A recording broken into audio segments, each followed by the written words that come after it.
All right, welcome everybody to this week's episode of the Predcast, episode 40. This is the show where we talk about everything predecessor, going over balance notes, anything we want to talk about the current state of the game. We'll talk to devs occasionally. We'll talk to the community members occasionally, which you'll see who our guest is here shortly. And then we just kind of go over giving our opinions and our thoughts and trying to give everybody a platform to discuss their opinions and give the devs a platform to come out here and discuss their plans of the game and going forward from there on. So without further ado, let's introduce this great cast we have here today. We're going to go in the order of Hyper, Pinzo, Efsixx, then myself. Introduce yourself, let people know a little stuff about you, and then we'll jump right into it. All right? All right, what's up? My name is Hyper. I started playing Predecessor like 2 months ago. And the reason why I switched over to PC was because of the whole Paragon. I played it on PlayStation, so that's why I started streaming it, and it's my favorite game out. All right, all right. So you played Paragon. Who is your favorite hero in Paragon, and who is your least favorite hero to go up against? My favorite hero was for sure Aurora, so still waiting on that appearance. All right. And, my least favorite, man, I would say probably Countess. Countess, all right.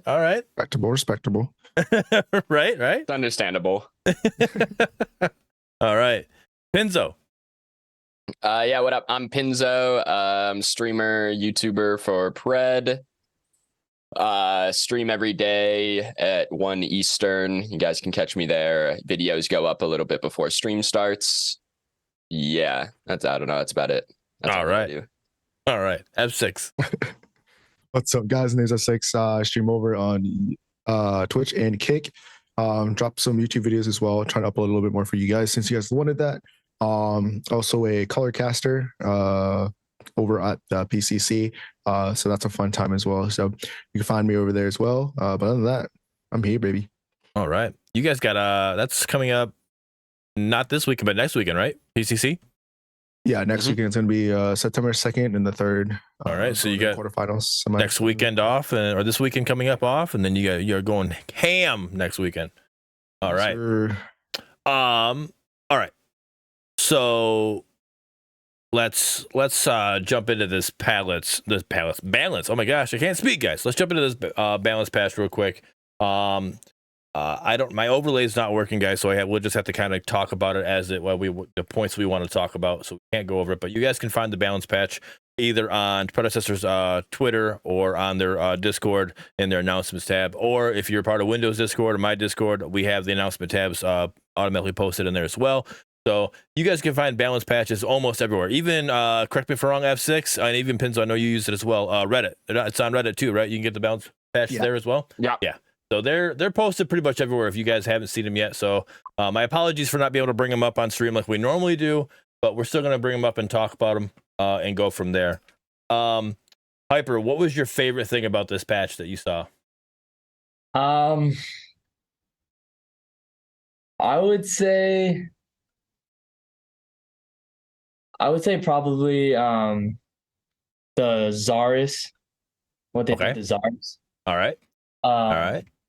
Because I felt like his attack speed was a little crazy when they get further into the game. So I like how they kind of balanced it just a little bit. And then also kind of giving that little HUD notifier of your stacks. So I really like that part. Yes. Everybody would always be like, I don't even know if I got the kill. Did I get it? My Coliseum went down right when it, know, so it's a good, you're just guessing if you're getting the exactly. The stats are not with it. Yep, 100%. I agree. That was my favorite thing. That was my thing that I was coming into this patch. I was excited to see. And we talked about it last week. We were kind of talking about how we knew a balance patch was coming up. We were kind of spitballing what we thought might happen, and I was completely wrong with what I thought was going to happen. But real quick, I'll go over. So in general, it says improve the timing and damage instances on basic attacks, barricade, and spear of near. Barricade Q mana cost decreased from 80. It's now 60, 65, 70, 75, 80. The evade, his E, is attack speed changed from 20% to 15%, 17.5%, 20%, 22.5%, and 25%. So he's actually got a speed buff in the sense long term. Early game it's a nerf, but late game it's a buff. Mana cost increased from 40 to 50. Go ahead. No, I was just saying early game, it was too crazy. Yeah. Getting boxed out. Right. And then Coliseum is his ultimate. Bonus physical power scaling decreased from 150% to 100%, and then now displays permanent physical power gained as a notifier on the HUD. Now, Efsixx and Pinzo, we were talking about in our little Predcast Discord, because I brought it up. There's a little picture I wanted to show on stream again, but my overlay is not working, so I can't show it. And it shows where they have it now. It's actually over where the actual buffs are on the far left. The little HUD notifier, and then you got to hold control when you're able to read the descriptions, the ability descriptions. It'll show you what those little buff icons are and what they mean and what's going on. So if you get that level 1 ultimate kill with Zarus, you'll get it'll say X6, right? And I was just talking with you guys, because to me, when I read anything, to me, when I'm seeing that, like, that to me is ×6. That's just the way it just reads in my head. And then I'm like, but that doesn't make sense, because if I'm doing even like my base damage, I know it's what base damage, I don't know, it might be higher than this, but let's say base damage is just 100, then ×6, that means I'm doing 600 damage after I get 1 kill. And I'm like, that doesn't make sense to me. Like so like I was wondering what that was. So I just think it should just say +6. I think that would be the best thing for, it makes it more simple. People understand that it's not, because it is a stack, but it's literally just adding that stat 6. You're getting 6 physical power with that kill, and then at level 2 you get 8 of physical power, and then at level 3 you get 10 physical power, and it just adds up every time. That way, at late game when you got 48, you're adding 48 physical power to your total power output. Going on. That way you'll understand. This thing, times 48 would be crazy. So, what are you guys' thoughts on the HUD placement and what's going on with that? What's your feedback for that, guys?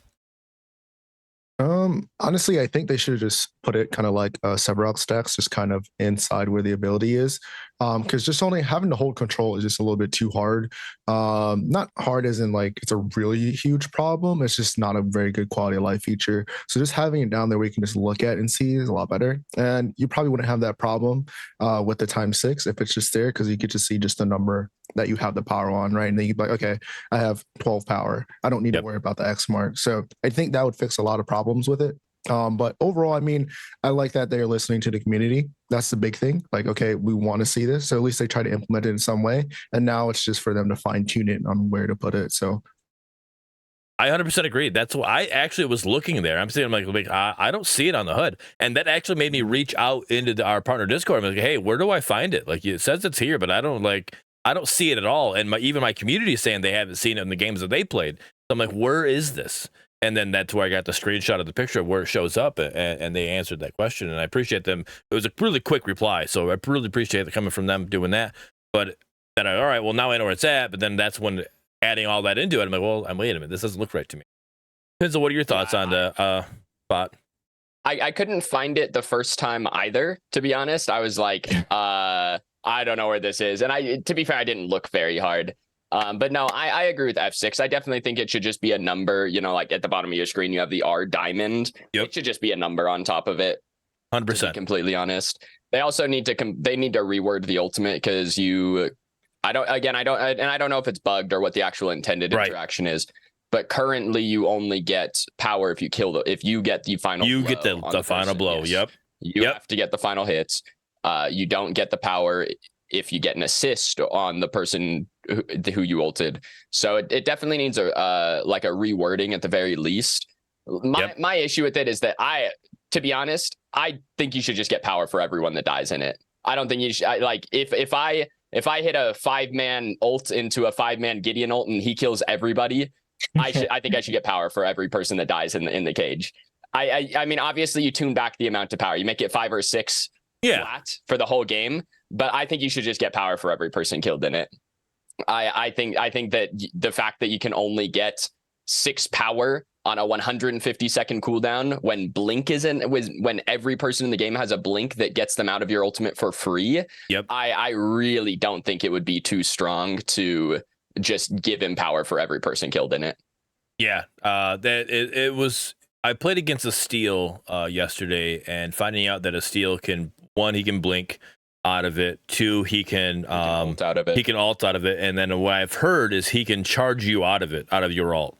Yep, Sevarog ult does the same thing. If you ever get ulted by Zarus as a Sev, you press R and his ult goes away. Yeah, so that there, Steel he's like the perfect counter to Zarus because he's got 3 ways of countering his ult, and it's like dash out of it if timed well. Crunch dashes far enough to get out of it as well. He's got to be in the air. You got to get before the walls come down. You can dash and get far enough away. If you learn the timing, it's not hard to pull off. But I mean, I think that's okay in the sense of you timing. That's more of a skill situation. But like Steel just using 2 abilities and a flash, like that's not skill. That's just all right. Walls are down. Let me get out. I'll jump out of this. Like that just kind of like, I'm not a fan of that. Like that's it.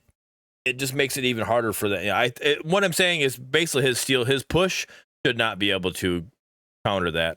It makes it rough for sure. The issue that it comes down to is the fact that he can leave his arena at all, right? If his arena walls acted as walls for him, you could like dash into them. Like currently, if you try to like backstep something while you're in your ult and you dash away, right, and you're too close to your walls when you do it, you just go out of your and it brings the walls down. Whereas if they were hard walls for you, you could dash, you could slide around them a little bit because it's a circle, that kind of thing. Right.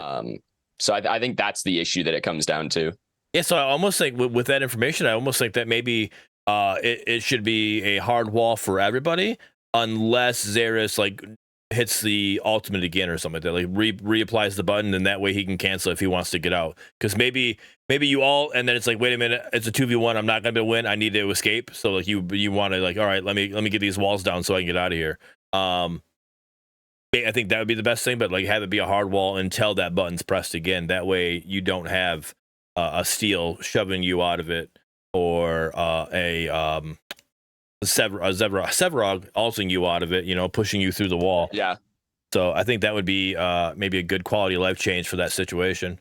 I don't think it would be like a good quality look because we're talking about like 2 characters, like maybe 3 with their crunch timing, right?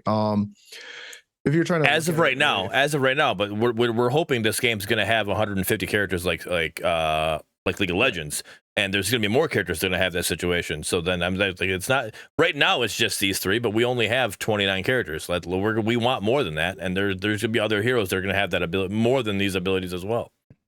Yeah, but I think it's just something to counter his ult, right? So we talked about it on the last podcast about like I think he's a very high skill count character to be able to understand and play.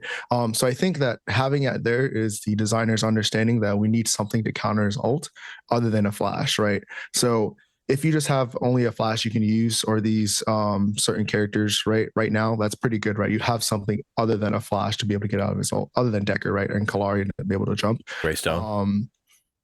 Can't Greystone jump over his ult? I believe so. If I'm wrong, let me know. But I believe he can. Yes. No, I can't say I've tried, but I would guess that Greystone can't get out of it.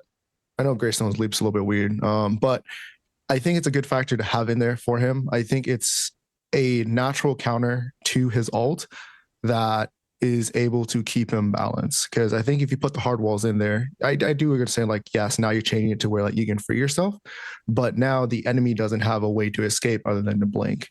So I think it needs to be there to like make sure the game is balanced in a way of, yes, there's more than one ways to get out of his ult. You need to make sure you pick the right picks into him, make sure you understand the abilities that can take him out of it, so you're able to counter him very correctly. So it's like Grux. Grux can't get him out of his wall, but Grux is a great counter to Zarus because of his passive, right? Zarus literally takes 10 times longer to heal just based off of Grux's passive. So I think it's just one of those things that you just got to understand the heroes a little bit more. Like, I know it's kind of like, oh my gosh, I just got pushed down my ult by Steel again, but I think it's needed. And I think it should be there, but I just feel like it's not, again, and this is more of like, because as of recently, I'm just maybe a Zarus main, so maybe I'm just in that bias side of it, and let me know that. But I just feel like a hero, especially when you have other heroes, like Clary's one of them, they can definitely get out of there as well with her jump. I have had that happen to me. But like, just for him to have 3 ways to escape, like, because I get the flash, right? Everybody, you ult somebody, and then it's like, all right, you force them to use their flash. Got it. All right, your flash is down. I'm gonna get my ultimate before you get your flash back. Next time you're mine, right? That's fine. And it's all right with Steel. It's already bad enough that he's got the flash. Then he's got his ultimate. So all right, All right, all right, fine. I made you use your ultimate not in a non offensive way. Like you use it more defensively. Fine, I benefited there, sure, but I still didn't get much out of mine.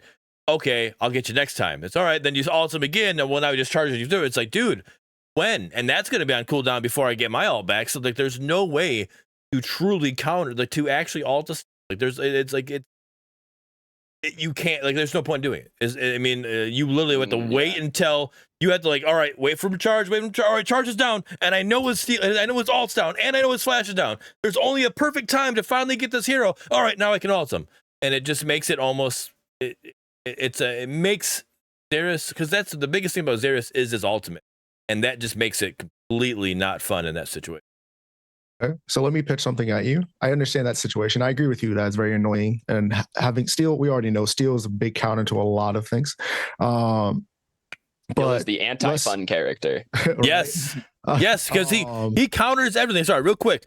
He like literally as I'm playing Grux. Sorry, all right, if I heated up, bro. If I use my charge before Steel uses his charge, guess who counters that? Steel's charge, even though I use mine first. Like how? Why does his take precedence? Same with Crunch. Crunch and it makes a stun and Steel's hits instead. Yeah. Why? There's no reason for that to be that way. It should be whoever it's skill. It should be a skill thing. Hey, you used yours first. Yours takes precedence. Sorry. It's whatever, and that might be come down to me. I'd rather be a ping issue in that situation, but it's not. Literally Steel, and then his shield bash counters. You could be diving, again charging in, and he does his bash. Like, nope, you're stopped. Like, no, I did mine first. Like, yours shouldn't do anything to me. And a bunch of things. His ultimate, everything counters with Steel. It's so aggravated to play Steel off lane. Look what you did, Pinzo. Look, you just got baby. I didn't mean to. I'm sorry. All right. This is what's going to throw at you, right? So, yes, that situation that you're describing is awful to deal with as Zarus. But if I'm playing into a game, it's not just Steel that's on the map. So, I'm not going to waste my time. I have a better push advantage in my lane as Zarus against the Steel. So why not push my lane, use my ult somewhere else on the map? So therefore, now I'm having to keep the Steel in the lane while I'm able to rotate. Now my ults be able to use against somebody else that's not Steel. So then it's like, is his ult now strong? Or is it weak still? So I think there's a lot of different factors that go into it. That's what I'm saying. It's a pain in the ass. I do agree with that. And I think there's a little bit of rework, or maybe a quality of life change that can be worked. But I think him not being able to be knocked off his ult and leaving it, I don't think that's it. Maybe like having a bigger ult, essentially. Bigger would make it worse. Not like by a huge margin, like maybe like enough for like you can't get dashed out by a Steel if you're in the center. So like if you're playing against the wall, yeah, Steel can dash you out. But if you're directly in the center fighting, now he's unable to dash you out, but you're on the wall. It's that kind of thing. So it's just brainstorming at this point. But yeah, I mean, I'm okay with that as long as there's right? something they put in there that can at least not make it a guarantee, like like a counter. Like it's got to be something that was like, if it's well played, then fine. Like, well, you played, good job. Like that, you outplayed. I'm okay with them showing skill. Like I'm okay with that. But like, there is no skill of you just waiting for me to land my ult and then just like, okay, I'll do one of my 3 things that I have. Like he's better than Houdini. Like, how can you escape everything? It's like, no, it just makes it a problem. So yeah, I mean, like, I don't know. Like, my hot take is that Lizard has like a bottom 3 ultimate in the game. I think his ult is like actively bad. I don't think it's just like an okay ult. I think it's actively bad. They destroyed the scaling on it, so now it doesn't even do any damage. And you only damage one person with it, and you can only gain permanent power if you get the final blow on that one person. Right. And me and Pinzo actually just pointed this out. I pointed it out very early this morning. Pinzo pointed it later today. That same situation. Because the way it's worded, and I don't have it right up in front of me, but it's worded pretty much. Wording. All right. It's basically, it says the target that is killed in the Coliseum, you get stacks. If your target is killed in the Coliseum, you gain power. Right. But it doesn't say who kills there. So if it's a bug, then obviously they need to fix it, because right now you don't get any stacks off an assist. If because to me, I took it as a takedown. As long as that person is gone in the Coliseum when the Coliseum walls are up, killed, you get stacks. Word for word what it says. If that person is killed. So if it's a bug, then that needs to be fixed. If it's not a bug, then they need to reword it and then it just almost. I agree with you. If that's not a bug and that's how that's supposed to be, then it does make the stacking on that just kind of pointless. Like it's not like at that point, like you're just using it literally is just a glorified Decker wall at that point. Like you jump in and you're just trying to worse than Decker wall. It puts you out of position. It does put you out of position. You put yourself right in the center. Like, here you go. It's canceled randomly. Yeah. So yeah, I can see that. It does. That's why it needs to be on assist as well. So either it's a bug and they're going to fix it, or it's not a bug and it needs to be rewarded, or they need to not reward it and they need to make it to where it works on assist as well and make it a bug. Just let it work on anyone killed in the cage, please. Give me 6 power for every single person that dies in the cage for the whole game. If you're that scared of it, max 10 stacks. If you're that scared of it, max 10 stacks. I don't think it's that broken because, I mean, people just blinking out of it left and right. Exactly. Yeah. Thank you. Yeah. Right. It's one of the longest ult cooldowns in the game. And it's the cooldown on the ult is half the cooldown of flash. Which means at maximum, you have 1 ultimate when if your target doesn't have flash, and if you ult them and they flash, you have maximum 1 ultimate before they have flash again, right? It is a 150-second cooldown at rank 1. Like, what is a worse ult in the game? That's gotta be a bottom 3 ult, bro. So like you're not allowing yourself to use the entire picture. So why you're not building ability haste on somebody with a long cooldown, that makes no sense. So how much haste can you have at level 6? How much haste? Like actively, how much do you have at level 6? I mean, that depends on literally your lane clear. If you're able to CS, if you have any kills. Okay, I'll tell you. You have at maximum like 1,500 gold at level 6, which is maximum 10% of 10 ability haste, which is 11% CDR, which is 16 seconds off the cooldown, which means you have a 134-second cooldown on your dog shit ultimate at level 6. And that's only if you wait to back to get your item before you use your first ultimate. Okay, so you're talking about level 6, your very first ult that you're worried about ability haste, and not throughout the entire game when you're able to build more. So it's underneath a 2-minute cooldown. So therefore, you're able to get more of your ults down. And if you're able to now stack everybody with the same insane amount of power inside of you said underneath 2-minute cooldown? How long is a minute? 60 seconds. So 60 seconds plus 60 seconds, that's 120. He said 134. So that's above a 2-minute cooldown. No, I said Efsixx is talking later in the game. Yeah, like later in the game, you're able to build ability haste. So now you have underneath the 2-minute cooldown, which is now you get more than 1 ult if you kind of just pace out the math. It doesn't matter very much late game though. Yes, it does matter late game. Not the ult. The power, the stacking power from the ult doesn't matter very much late game. At that point in the game, you already have items with power. It's much more the power that you can get from it is much more impactful before everyone else has power. Okay, why is Steel ult impactful?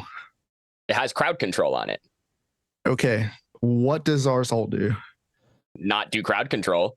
No, but what does it do to the enemy? Dog shit damage. Traps them in the wall. Okay, so other than that, it creates a displacement between if you ult correctly, you can create a displacement between the front line and the back line, which as an offlaner is your job is to pressure the back line, right? So if you're pressurizing the back line, creating now a difference in between the front line being able to peel for them, you and your jungler go towards the back line, you pick up kills inside your wall, is that ult now useless? So is it really the ult the problem, or is it a skill issue? I think the ult is the problem. I strongly believe the ult is the problem. Because I don't think you can dive backline on that character. Yeah, you can. You dash in and you use your movement speed and go straight to the character in the back. My point was physically, can you dive the backline? Sure. I think you get shit on if you're diving the backline on that character against like good players. I think you just get shit on. Yeah. Because if you're building defense on that character, you do 0 damage. You have to build damage on that character. No, you don't. You can build a bruiser build. Yeah, I do a bruiser build. What kind of bruiser build are you talking though? You can literally go into Citadel. You can yeah. go into Absolution and turn off Broken Will. And that right there already gives you enough armor. And if you have a Razorback or a Sapphire's Mantle, just pop that when you're doing your engagement. Gives you enough time for your team to follow up if you're talking about a higher level gameplay. If your team's there following up, just you causing that distraction in the back, especially with that huge wall there blocking people from helping, it's huge. But it doesn't block anyone from helping. It doesn't block shit. It only blocks movement. So if I can't get to you through a wall, I have to find a different path. You're not going to stun me if you can't get to me. Why? How are you going to stun me? Because I have my ult. My wall's there. Yeah, but your back line. Abilities go through the walls. Yeah, I was just about to say that. If you're near the wall. What? Not projectiles. Decker's stun. Yeah, they do. You deck your stun through that shit, bro. Yeah, I've stunned plenty of people. Everything goes through it. Yeah. Yes. It doesn't block line of sight. You can get autoed through it. What? You can get Decker wall. You can get Decker stun through it. You get hit by everything. I forgot about that. The projectiles can go through. But who is it? Decker? Her one stun ball? Who else is going to go through there? That's a lot.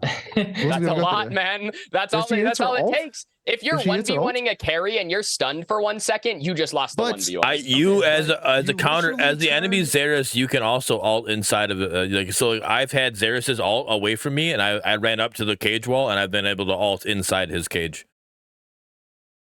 So you can another Zarus can go back in there. So that's another person that can. About a Zarus versus Zarus. I'm just saying. That's another person that can get in there. Like that's just a lock on all. That's not even a projectile. That's something that can actually just. Ult though. So okay. Side note. Okay. One sec. Quick side note. I know Bearded was complaining about Steel ult being able to get out of Zarus ult. Why isn't Zarus ult a ground targeter, bro? If you can run away with Steel ultimate, you should be able to run away with Zarus ultimate, bro. I remember this was one of your arguments you've had before. Yeah. Would you just put his wall down and just run away? No. If he doesn't hit someone, the walls don't spawn. Make it a ground targeter like the size of like Gideon Q or maybe even smaller.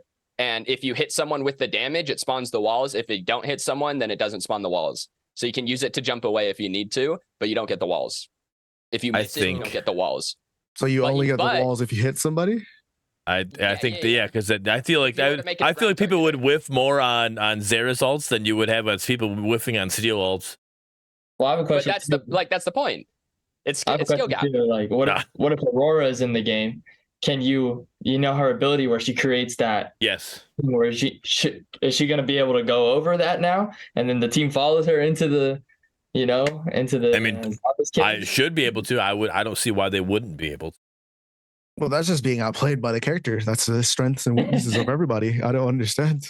All I'm saying is, you're able to make an impact with Zarus ult. And the walls in itself are already impactful because, the Decker stun goes in, but now that Decker ball is on you instead of the 4 people that are behind you on your team. So, I mean, you can try your wall, but I think it just comes down to understanding the character. And if your team's not playing at a high level, it just is what it is. Empty says, yeah, the cage just sucks. It definitely is not on a 40 to 50 second cooldown at 3 to 4 items. I don't know if that's sarcasm or not. It's sarcasm. I never said 40 to 50 second cooldown. That's where I was like, yeah. I'm like, where does the 40 to... That's what threw me off. I'm like, wait a minute. I think Empty's got sarcasm going here. So,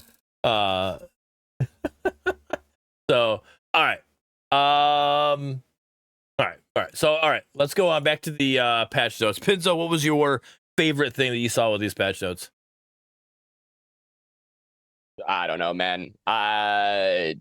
They like nothing really, not a lot mattered in this patch, to be completely honest.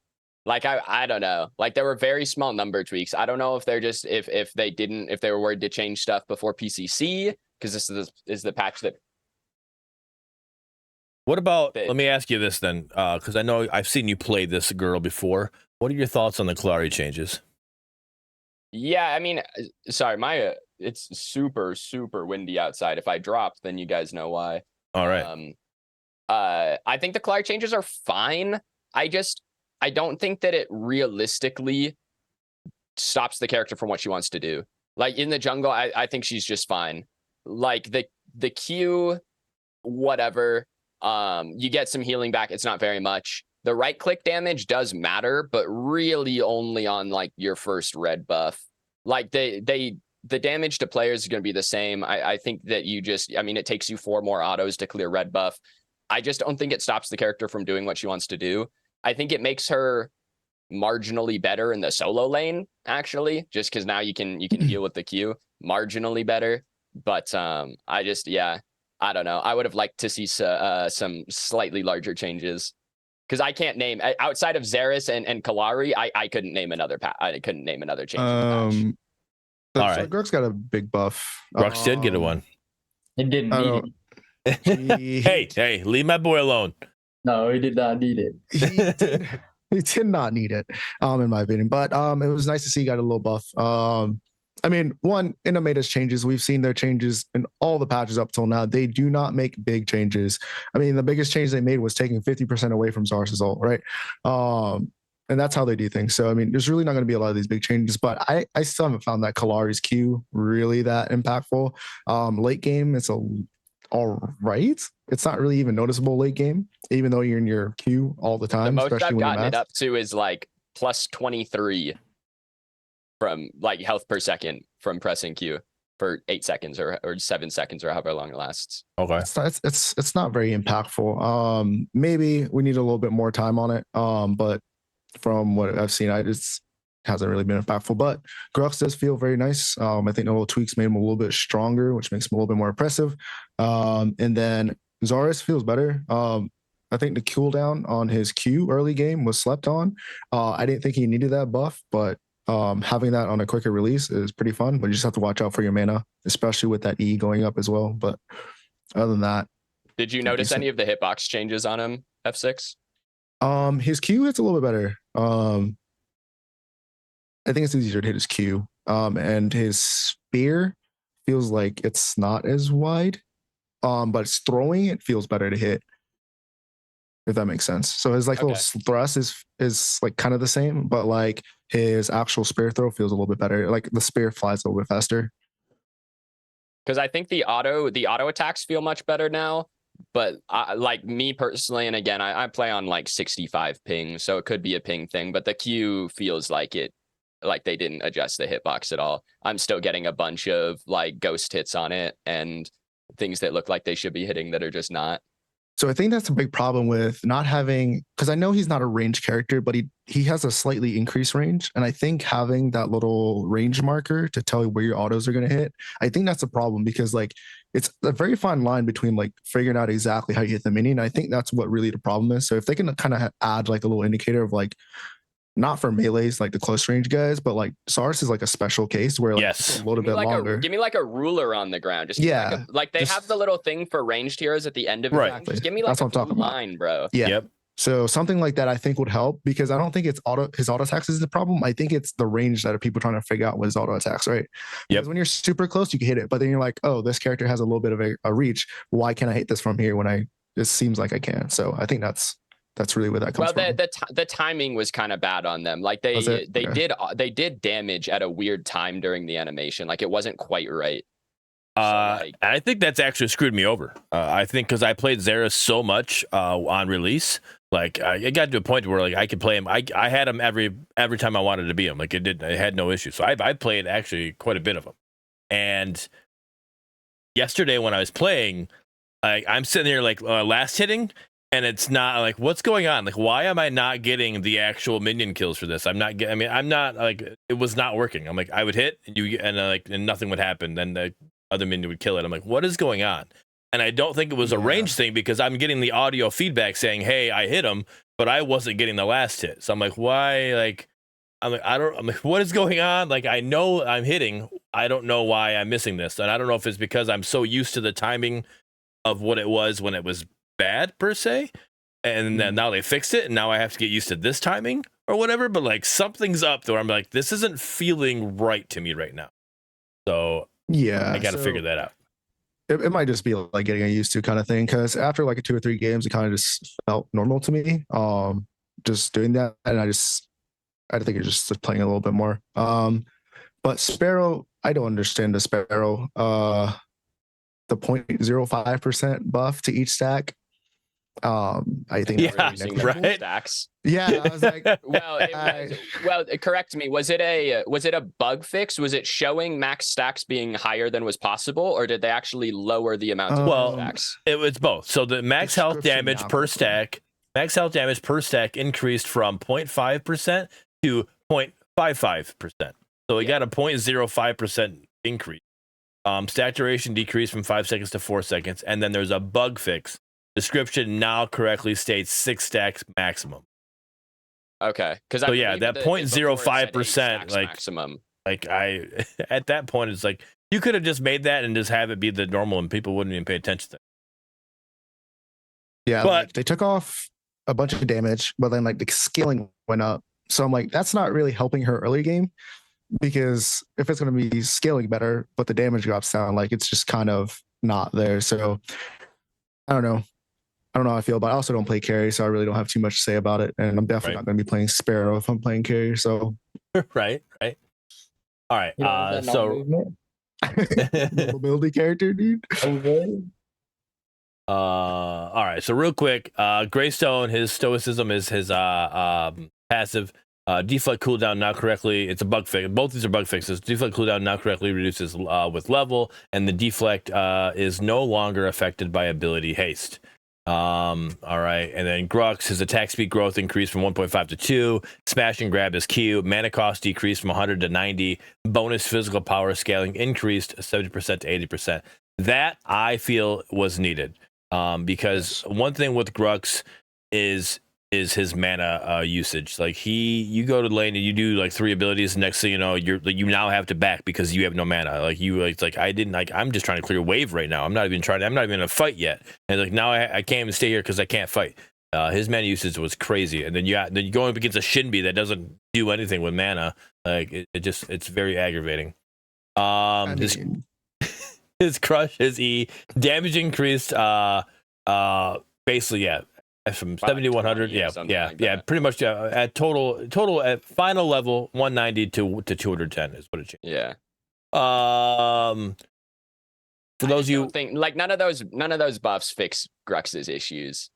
Like, no, is it I making mean better at bullying lane. Yeah, is he any better past the 20-minute mark? No, I don't think so. Probably not. No, I mean unless you're able to get fed, but that's about it. So, no, and I mean, go ahead. I think it doesn't help Grux in the jungle. No. But it helps him in the off lane. 100%. And Grux is not he's not in the greatest spot. Yeah, like I feel like there's some things that needs to be tuned about him to like maybe make him more impactful, especially like late game, other than just unga booging, right? A fed Grux could just do whatever he wants. But other than that, he feels like he struggles in that mid to late game if he's not the certain leader. Even though he has all the CC in his kit, just feels like if he has to full commit to everything he does, right? Yep. CC wise, like he's either bringing the enemy to you or you're running to them and knocking them up, which is great. But then you're like, oh, okay, now I'm here. I don't have ult, but I'm also not a big boy. So what do I do? So maybe just like some small tuning, maybe to like his prots, his base prots. Maybe it'll help him out a little bit, but we'll see. Agreed. Polari, general base physical power decreased from 61 to 58. Physical power growth increased from 2.8 to 3. Base mana increased from 250 to 265. Base health regeneration decreased from 2 to 1.5. See, stats like something like this. Like this is what, and I've had people in my community talk to me like with predecessors balancing. Like it's like literally they take one away, but then they give you another. So it's like really like if we did the math on it, and anybody in chat wants to do the math on this, base physical power decreased from 61 to 58. All right, so at level 18, 61, whatever that, how 18, and then 58. So whatever we got total there, but then your base physical power growth increased from 2.8 to 3. Are we sitting at the same number or very close to the same number? Like, what are you? It's minus like 0.4 power, something like that. So a lot of these times you're seeing these general changes like the base stats and like the gross stats change because of what they're doing to the abilities. So these numbers aren't directly like to really balance them just based off of like increase there. It's just to also help mitigate the huge like buff or nerf that's going into their abilities as well. So So base physical power decrease, and then the growth is increased though. That's kind of just going in with like cutting out her early game into getting her better off into the late game, which is a slight increase to it if you like do the numbers. But that's because they decrease the damage on her R&B and want her later game Okay. to be higher. So you'll see the growth increase, but the base physical goes down because they're trying to nerf the R&B without completely nerfing it, but also doing her complete damage. This is what I understand. Somebody Okay. can correct me if I'm wrong. All right. No, hey, I appreciate that. That's why we got other people on here, because like how I read it, I know I'm not the only one that reads it this way. So I'm like sitting there like, wait a minute, this like it literally seems like you did nothing here. Especially if you break down the math. Here's the thing, Bearded, about base stat changes and especially regen changes in this game is it's like, if you don't know, do you guys know what S factor is? I remember them talking about it before. I don't remember. I can't really tell you exactly what it is, but Okay, so S factor is scaling factor. It's the way that you gain stats per level in this game. Basically, in most games, and again, I'm primarily going off of Smite here, but right in Smite, yeah, you gain when you level up from level 1 to 2, you gain X amount of HP. When you level up from level 12 to 13, you gain the same X amount of HP. In this game, you gain, like, characters gain stats at different rates. So like Richter gains 92 HP from level 1 to 2, but from level 3 to 4, he gains 105 HP. So it's not static in how much you're gaining, which makes a lot of those like kind of growth, like those physical power growth changes, right? They don't make any sense if you cannot decipher how a character's S factor works. So like TB has like the weakest S factor in the game. He gets all of his stats late into the game. Like his first couple levels, he gets dog shit stats when he levels up. But then late game, he starts getting more and more and more to bring him in line because he's supposed to be like a true late game carry. Okay. And so it's just like I don't know. I think that it's super unplayer friendly, to be honest, the way that they have character scale in this game. Because if you're not someone who has looked into it, you probably have never heard of S factor, have no idea how it works. And to be fair, does it impact your games substantially? Not really, right? Like if you know what your character's like when your character is strongest, like Richter at like level 10 is like the strongest level 10 character in the game. Right. Then he starts falling off as everyone else starts catching up, right? So it's like this thing where you can play off power spikes and stuff like that. But I don't know. Like to me, it seems super unuser friendly to have like a hidden mechanic in your game that determines how you get stats. I don't think it's necessarily bad. I think it's more of trying to understand the game at a higher level. So yes, for like the casual player base, like we talked about, it's not that big of a deal, right? Like it's, even if they do understand it, it's really not going to impact your game that much, but it's really going to affect those like higher tier level gameplays where like people are min-maxing every single time, right? That's really where you're going to see that big difference. So I don't think it's a huge problem having the different scalings. I think it's fun.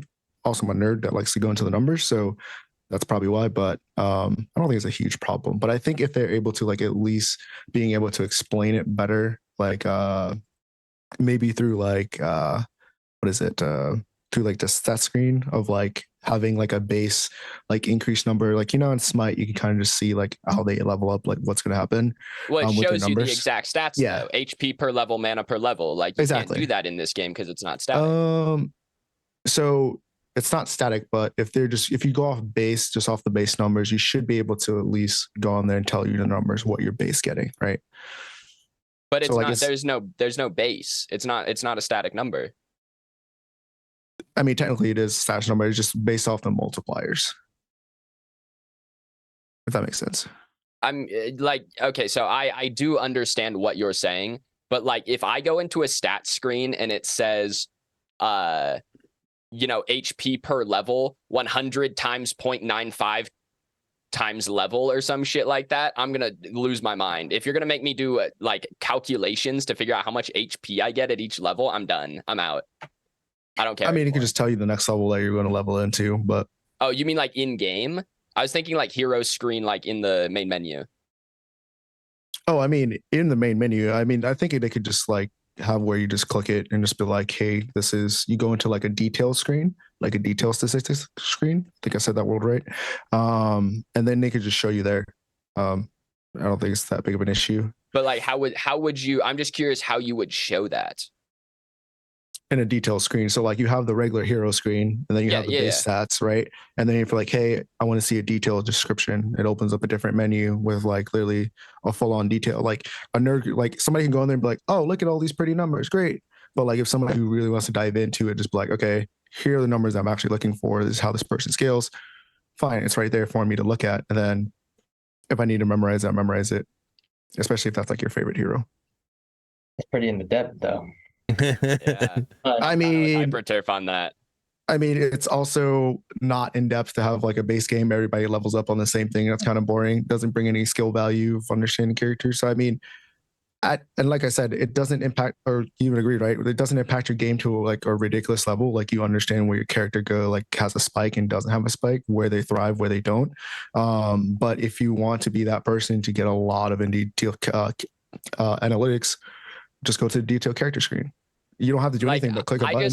I sort of disagree that it like, because I know that I said that it doesn't necessarily impact your games, but like if you're ever playing carry and you're level 10 and you're wondering why the Greystone, who's level 11, is taking 0 damage from you, like that's why, is because he gains like this weird absurd amount of HP early game and you haven't gotten any power yet. Like I just feel like it'd be so much simpler to just like even it out, give people the same amount of like, you know, shit at each level.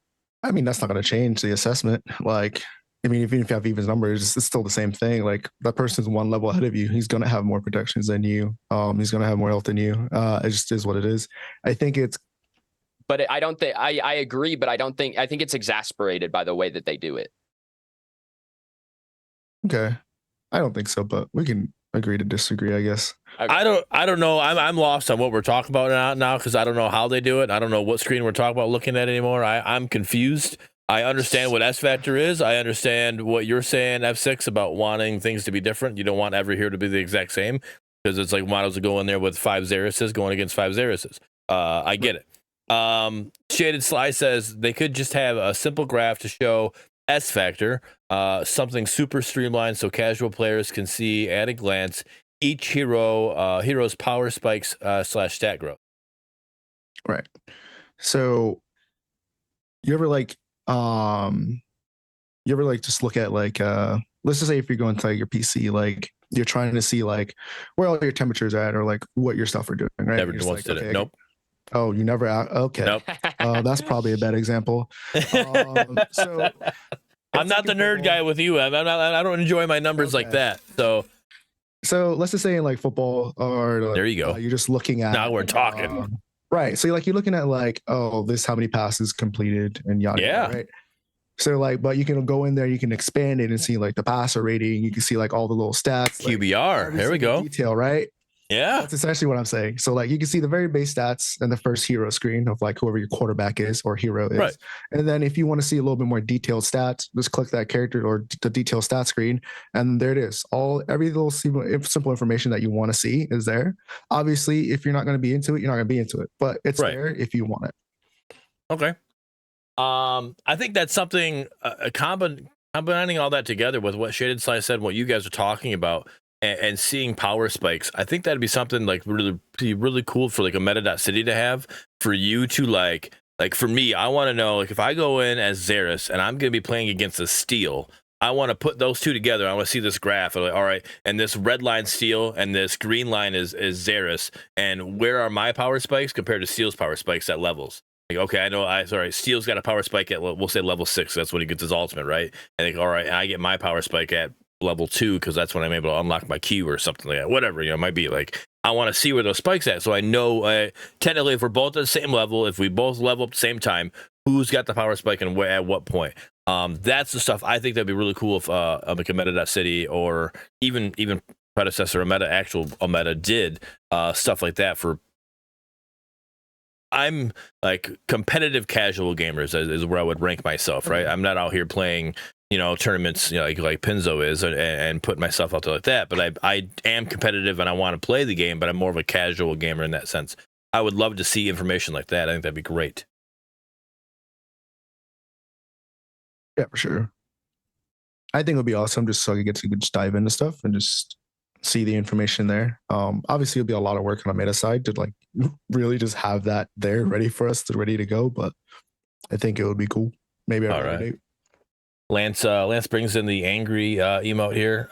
He's upset that we're talking football and he doesn't have a football team, so we're sorry. That's my apologies, Lance, for you not having a football team.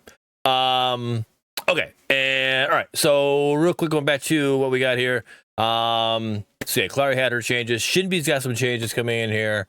Line tempo damage changed. She doesn't do as much damage now with her line tempo, her Q. Magic power scaling decreased 60 to 55%. Mana cost increased. Thank you very much. She actually uses some mana now, 30 to 40. Hitbox improved. One come in. Thank you. Hitbox improved. I think this means that she's not going to hit you even when the wolf runs by you and it doesn't actually touch you. I hated that. At least. Yeah, I hope that's what that means. I don't know. Improved. Like, was it not bad in the first place? I don't know. I'm hoping that's what it means. I don't know if I played against the Shinbi. And Circle Rhythm, magical power scaling increased from 18% to 22%. Oh. I love those changes to Shinbi. Like I thought she was good. She's a scaling character. She can do what she wants, but she needs to eat some mana sometimes. She played way too safe from a distance using that damn fucking line tempo. I will say, sorry. That 10 mana on top of that Q changes her laning phase, especially early, drastically. Yep. Like she cannot sit there and spam Q anymore, unless she'll run out of mana really quick.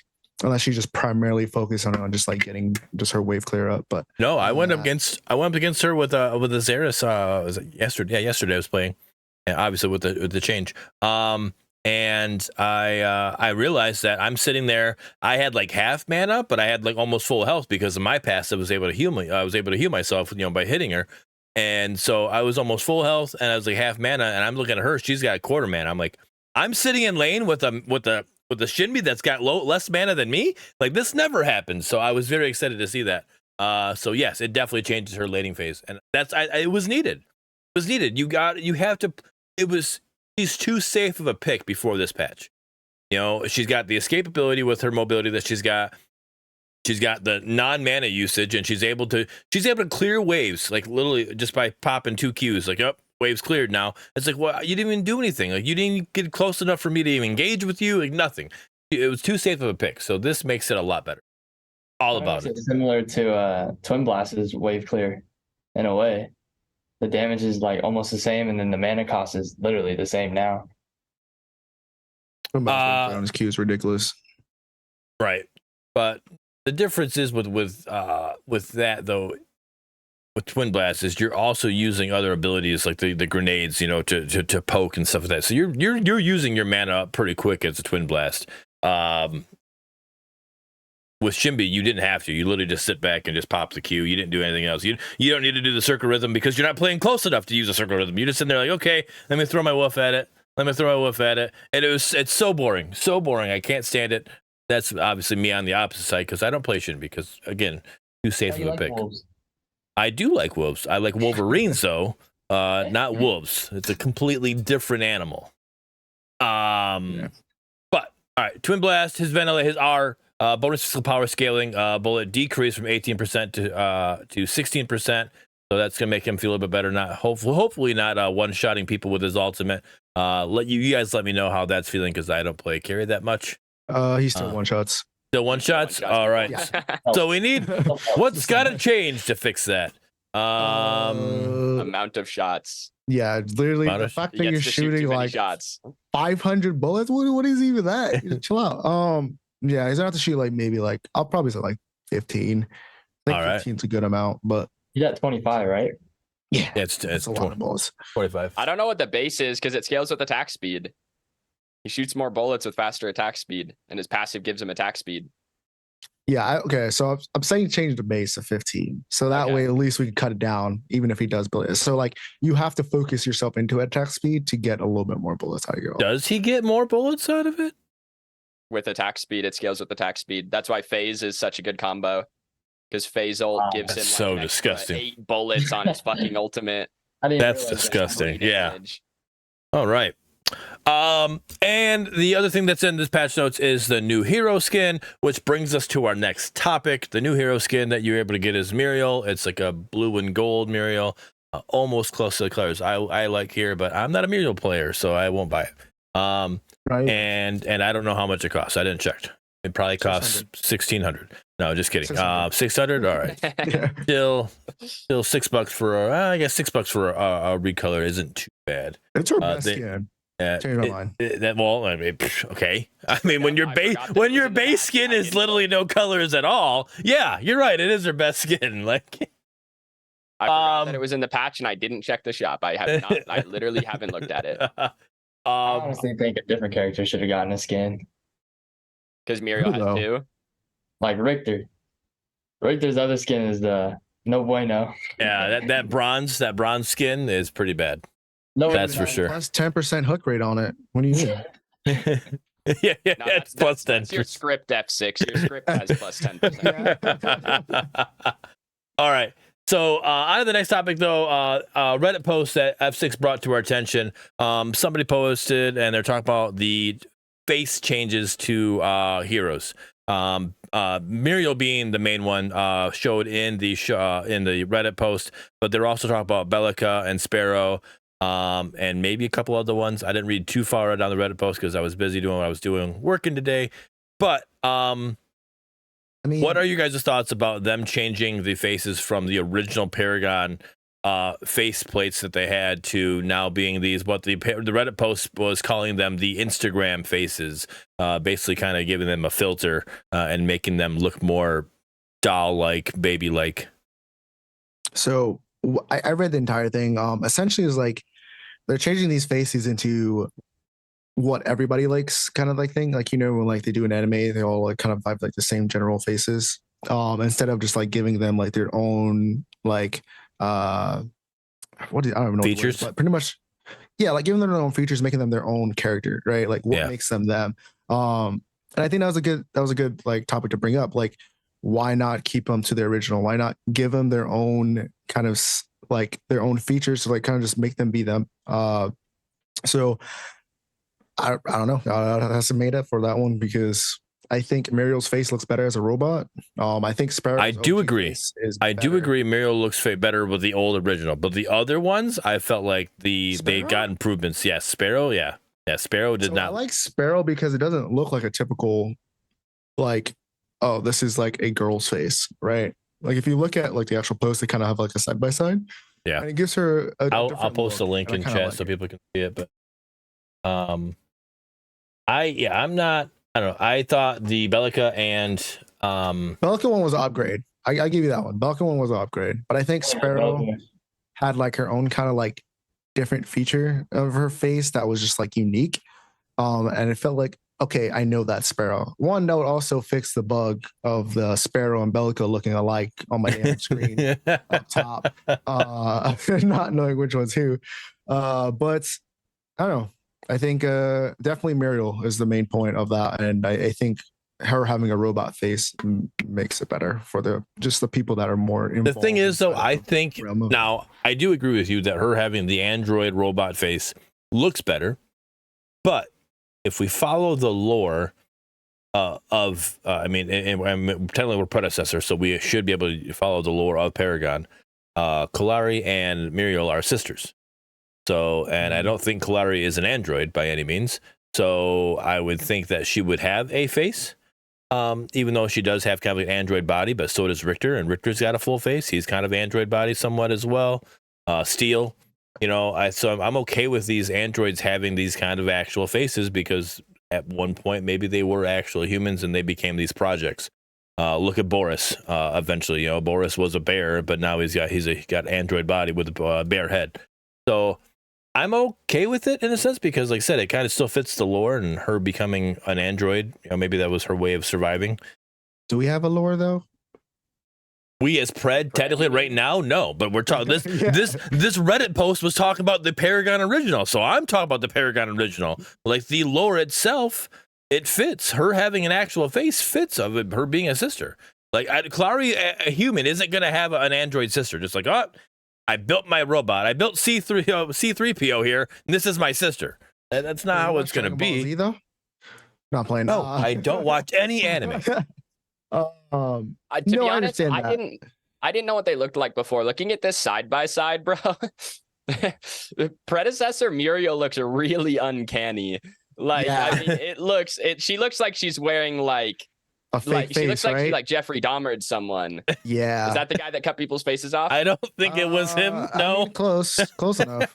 I don't know. Sorry, I'm not a murder mystery. I watch about as many murder mysteries as Wolverine watches. Anime. Shit. What is I don't that? know who Silence that the guy Lambs. was. Silence the Lambs. It was Yeah, the dude who cuts people's faces off. It looks Right. like that on Muriel. I It can't looks think of his super name right now. uncanny.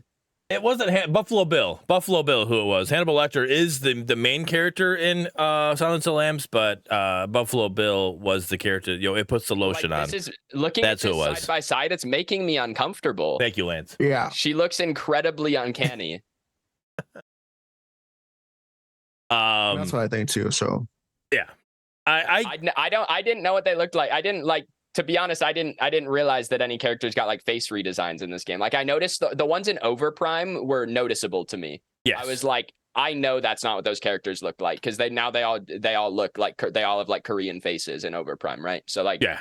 I was That was like- my I biggest was issue with them is they went with all like it's like I know your main market is the Asian market, but like that's not your only market. So like quit making everybody Asian because like you also have other people you could target towards as well. Like, So it's like I didn't really care, but it was noticeable. I was like, I'm like, I haven't played Paragon in 5 years, but I actually do know that that's not what the characters look like, right? Right. I actually do recognize that Yep. that's not what they looked like. The Pred ones I didn't notice, but like, yeah, looking at this side by side, it makes me feel weird. Like that's like a paralysis demon. That's a sleep paralysis demon right there. That yeah. is- so I don't want to look I at mean, it like anymore. Secret said, he's like, I don't notice that stuff in the actual game. It's only like the hero menu. But Right. there's a lot of people that they want to see that in the hero menu, right? Like Yep. like some people even just turn and look at the skins like in game a lot, right?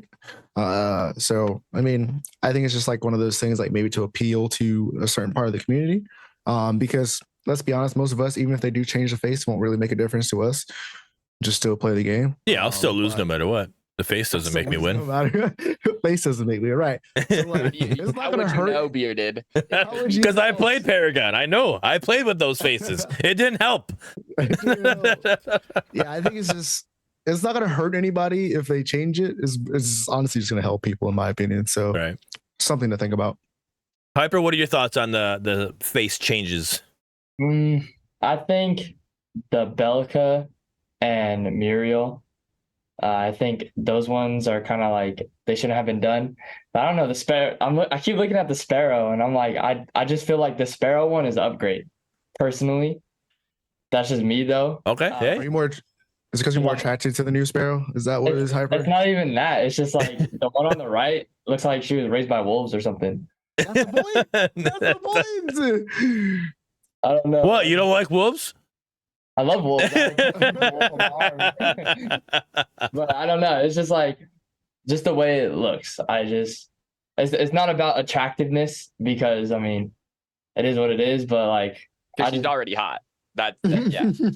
I just think though the Sparrow one looks better, but the other two look better as the originals. I mean, we're not worried about attractiveness until we get Tara in the game. That's when we're True. worried about attractiveness. All right. Other than that, Yummy, these yummy, girls baby. these girls got nothing on Tara, so it don't matter. Countess is already in the game, and you're waiting for Terra. Tara, yeah, Countess has nothing on Terra. yeah. Zero. There's like three. Zero. She's got She's a one. vampire, bro. So It doesn't matter. You know the hugs Terra can give you. yeah. I'm gonna save what I want. I'll just. Anyways, back up. All right. All right. So, all right. Anyways, it was pretty good. Write up for sure. So, guys, make sure you check it out. I did post a link in chat. And for those on YouTube, if you're watching on YouTube, Trying to figure out where the title is "Bring Mario's Android Face Back." If you want to look it up on Reddit, so check it out there. So pretty interesting. I mean, I liked it. A little deep dive. It actually showed some pictures, so it wasn't just a straight read. It was showing you some side by sides of the changes or whatever. But Muriel's the only one that I'm, as of right now, that I understand the change, where I stand with it. Efsixx wants everybody to have their old faces back. So, all right. Now on to Efsixx side versus Pinzo side, or as about to say, strong side versus weak side. Efsixx, I'll let you take the floor on this one. We will. A little switched up. And so you don't want the 1v1 any off lane, my friend. You don't want this smoke. I don't All know, right. man. I've been grinding. Still not gonna help. But one day we'll get like Efsixx versus Pinzo 1v1 going. We'll see. But it's sad that we can't have the graphic up. But I'm sorry. essentially, you could hop in anytime here, Pinzo, if you have anything to add, or just if I'm wrong. I'll let you go. Yeah. So we're going to talk about like the strong side versus like the weak side in the jungle. And this is based off entirely on the red buff.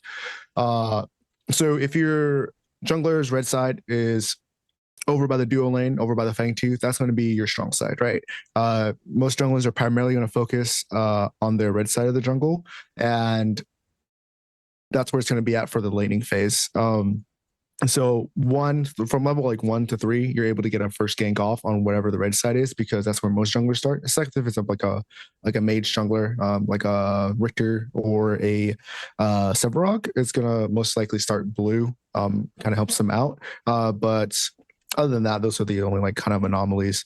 And that's gonna be able to get your lane pressure off in the game. When it comes to objectives, though, if you're on the red side with the Fangtooth, you actually kind of at a disadvantage. The reason for that is you have to go down the stairs and poke your head through to actually see the objective, and that's what makes it a disadvantage. So you might have the advantage on the lane pressure, but you're not going to have the advantage on the actual objective itself. And same thing goes for the Ornn Prime side. The fact that if you're on the blue side with the Fangtooth is you are able to see the objective and see if somebody's doing it without putting yourself in danger. And same thing goes for the Ornn Prime. And I think that's something that not a lot of people understand, especially going into the games. They're just like, oh, attack Fangtooth, oh, attack Ornn Prime. Like, there's a lot of things that go into it, and understanding like where your strong side versus laning phase and versus neutral objectives are is, I think, is a really key component there. What I can definitely say with that strong side is as an offlaner, knowing what side you're on and knowing what side or what jungler you have going against you to know where they're at with their what buff they're on. Right. If you do have a Sevarog as your jungler you're going against, then if you're on the enemy's red side, then you can be a little more aggressive early on. You know, but if you're on the blue side, then you gotta be like, wait, if I press this up, I'm putting myself in a bad spot. So you gotta have to kind of anchor back a little bit. So that's something good to know in that in that regard as well. And this is very base, by the way, guys, because there's a lot of things that also go into it, like team comp, what your jungler is, what's in lane, right? But there's a very general idea where I think could help a lot of like the casual base understand like whichever side your jungler is on, that's going to be your strongest side, especially starting the game off. And knowing where the jungler is really going to put yourself in the advantage. And then understanding that certain neutral objectives like the Fangtooth and Ornn Prime, if you have to go down the staircase and have to go around the wall to look inside the pit, you're not in the advantage there. The person that's on the other side is going to have the advantage because they don't have to put themselves in a bad position. But go ahead, Pinzo. Yeah, so obviously what you said about red buff and jungle starts as far as like side lanes go, completely correct, right? Like that is stuff that people are picking up on, what side, like when you can push in certain lanes, when you can't push in certain lanes, etc. As far as the pits go, I actually disagree with you on which side is strong side and which side is weak side. Just okay. And the reasoning is that I think I know your reasoning, by the way, but yeah, go ahead. Well, so there are two reasons. Number one, I think that, and again, maybe this is coming from more of like playing scrims and stuff. I think the team with the advantage is most of the time the team that's in the pit to begin with. I think it comes down to the team that was like on timer is generally who actually has the advantage. Okay, so before you get to your next point, yeah, I want to make sure I clarify. I'm more talking about like what you have to do to go the objective. So the person, it's more defense wise, I guess it would say. The person who has to go in there and can't get vision on the pit is the person on the weaker side of that objective. So if I'm able to stand at my staircase and see somebody doing objective, I have the advantage over you because you have to actually put yourself out of position to get to that objective. So I don't want to make it seem like it's who's like in the pit first, not in the pit kind of thing. I want to make sure it's just like very basic of like, if I have to put myself out of position to see the objective, then I'm in a disadvantage. So for instance, if I'm on the stairs, I'm in the advantage because I'm still on my side of the jungle and I don't have to go past that river to see the objective. Does that make more sense?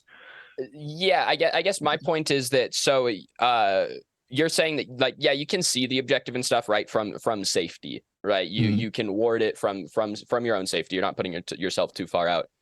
But on that side where you have to walk around the pit to get into it, it is way easier to stop people from getting in the pit from that side. Like, true. Yes, you can see it, but actually contesting it becomes very difficult is kind of my point. Great point. Like, I think the side with the stairs walking in has better exits, and they have, like, in my opinion, I think they have a better way in. Like that choke, there's not, I know that it's a big choke on those stairs. I understand that. And then even on the wall, right, there's another choke. But you can't have someone hitting the objective and zoning you from the stairs side. Like when you're walking in from the side behind the pit, right, and you can see them from your ledge, and now you have to walk around the edge of the pit to get in. They can zone you and hit the Fangtooth. Like correct. From the other stairs, if you're walking in to zone you, they have to completely leave the pit, right? And that's one less person doing damage. Obviously, it's generally a tank, so like, does the damage matter very much? Marginal, right? I just, like, for me, I would much rather be walking in from my red buff than walking in from my blue buff into a pit. Okay, yeah, right. Depending on which side you're on. I think that gets more into the details of like fine tuning it. So I was trying to keep it very comps basic. And everything, go into it. So I just think it's like to understand that like to be able to see the objective and understand what's going on. I think it's safer to be on the stairs side than it is to be on the river side to where you have to get on the stairs, because you've seen it in comp before. They'll like bait the objective and you're like, I can't see it, but they're standing right behind that wall and you guys come through that choke point on the stairs. And that goes down to as well as what you're talking about, the timing of going to the objective, right? So if somebody's able to get a foothold first, you're already screwed, right? It doesn't matter which side you're on. So I think the only objective in the game that you are at a disadvantage if you like are the person in the pit is Primal. Like Primal Fangtooth is OP as fuck and it does too much damage. And if you don't have a Chimera to tank it, I think you are at a disadvantage by pulling it if the enemy team is in a position to contest, right? If the enemy team is 5 down, obviously pull it, right? But like if they are in a position to contest and you are in the pit while Primal is being pulled, I think the enemy team is in the power position, depending on, how much HP it has and the factors of when they got there, all that kind of stuff. But like Primal slams and you cannot get stuck in the pit with the enemy team zoning you into it. No, you cannot. And that comes, I mean, that's just subjective, right? Like that's one of the downsides of going for an objective first is because you have to take damage now, right? And then the enemy team is full health. And if you're not zoning properly, or like if you don't see an enemy coming in at the same time, like it just throws everything off. And now you're taking more damage from the actual objective. And now you're in a bad spot to fight. Yeah. Right. I don't know how it is in League. Like in Smite, objectives don't do very much damage. So you can kind of pull and repull them a lot. Yeah. In this game, objectives slam. Also in Smite though, the tanks are tanks. Like there's no. Well, like that's the thing. Does Primal Fire when Primal Fangtooth does a fire attack? Is that shit true damage? Like for real? That shit I don't know what it is, but it hurts. It doesn't matter who you are. I've tanked that shit with 300 of each defense, and it does 1,000 damage. If you're not Bruiser Kai with a bunch of defense, like you got to be Zarus and get that shield out when he spits fire at you. Just hold the shield. Still, then the shield's on a longer cooldown than the fire. Yeah. That's the issue. Kai is the only character in the game who can like willingly tank a full primal. So Grady is a says percent health damage. yeah. Yep. Oh, So then that makes shit's sense. OP. So That so the actually makes tank. zero So you That makes need zero sense to me. That's poor game design, in my opinion. Actually, so you You need see your that good, you need your Pinzo. TB to get in there. Hey, I got higher Dude, health what am than I you. supposed to do to I'm get the good tank. against 1,000 damage. I have 5,000 HP and it's coded to do 20% of my health. Hey man, That just doesn't make sense to me. That just sounds like bad game design, to be completely honest. just play Kai. You don't have to worry about anything. If I'm a full tank, I should be able to tank an objective. And an objective that does percent health damage is not tankable. Yeah, Just that's have 5 crazy. team members there. That's all. But I like 3 of my team members can't tank, bro. 3 of my team members are squishy. I don't know what to tell you, man. It's rough out here in the streets. That actually is mind blowing. I didn't know that it was percent health damage, but that's actually just mind blowing to me that it's percent health damage. That's crazy. I mean, I'm glad we know now, though, right? So like now you understand. Yeah. Like, hey, this is what it is. You're just gonna get blown up. Blown up. All right. More points one on thing I strong wanted side, to weak side. Yeah, one thing I want to add was, for the love of God, please don't go into your next match saying Efsixx said this was a strong side versus weak side, so I should win. Like we said over and over again, it depends. There's a lot of things that I'll put it in the chat. right, Turf. You got you. Say no less. But understand there's a lot that goes more into this game other than just understanding where your strong side is going to be starting off from, especially laning first versus objectives. And we'll try and at least get as much information to you guys out, just to kind of help your guys' gameplay better, right? And I'm sure you can catch any one of our streams and we can help you out. So don't call me out, Schaefer. All right. So give you guys a real quick sentence to look it up. I sent you a Reddit post in the Predcast chat, and I also sent you one in a DM there, Hyper. Yes, yeah. It's secret. A post that sent this to me. Sent them in chat, but somebody did a really good job breakdown of the season 3 plus breakdown, what we should be see coming up. I did see Carrie did say that she was off on PTO or a holiday or whatever you want to call it for over there across the pond. But while she was gone, they said she said the season 3 roadmap was being worked on, and she highlighted little spoiler of the title of season 3 roadmap. So but this is an actual community member that broke this down, and it says season 2 expecting to end September 5th. Can you post it in the chat? I can definitely do. All